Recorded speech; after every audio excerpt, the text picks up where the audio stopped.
down. I mean, it was real sad looking. If you go to my website at Stormbringers.com, you'll see that 2005 Comic-Con. It was real sad looking. So we come a long way, and it's just because of just the hard work, the drive, and yeah, putting money into it.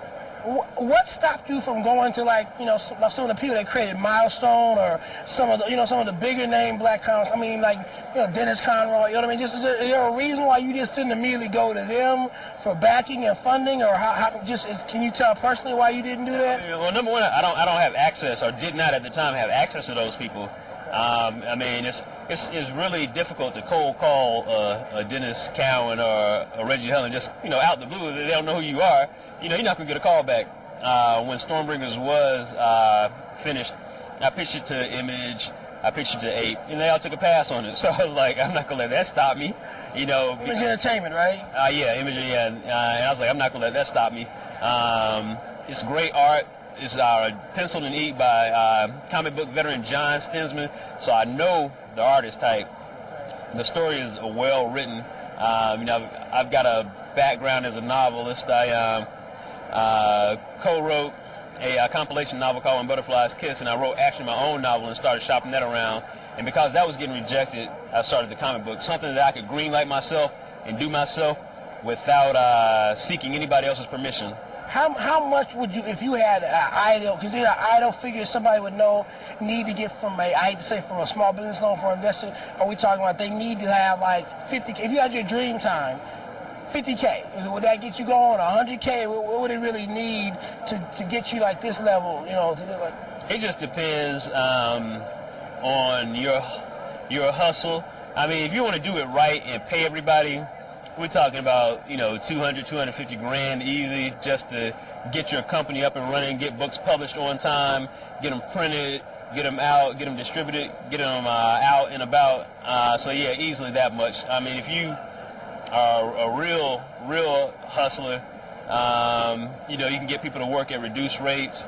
You can work out deals with printers, work out deals with different pencilers, inkers, and colorists, you know, back-end deals and stuff like that. So you can get it done for a lot less, cheaply. Now, if you do it all yourself, if you know how to draw, pencil, ink, color, letter, I mean, it doesn't cost you anything, you know. Just sweating time, right? Exactly. But if you're a writer like me, you have to pay all those people. So yeah. I'm a writer too, but I know definitely you have to get. So for you, was it partnering up? Did you have to go through a process? Were you looking for a black artist or white artist? Were you trying to find? I mean, serious for you to partner up with, or just the best artist that would work for the price I had? You know? Yeah, I was looking for the best artists. Like I sent out an ad on Craigslist looking for a comic book artist, and I got 100 hits.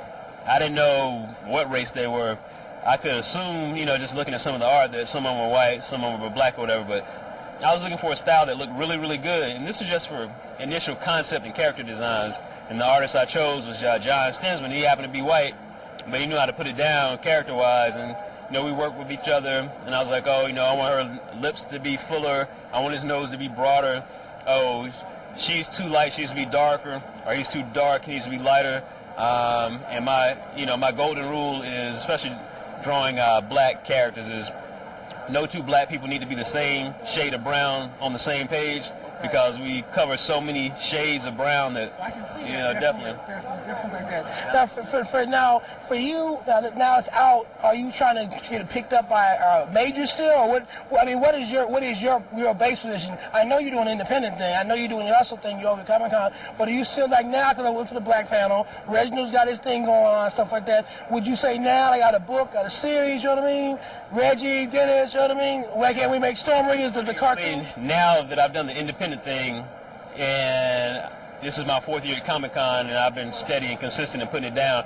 I was on the black panel last year, so now, you know, I know Reggie Hudlin on site. You know, when we see each other, you know, he might not necessarily know my name, but he knows, oh, that's a comic book dude with Stormbringers out of look. You know, same thing with Dennis Cowan, same thing with Michael Davis or whatever.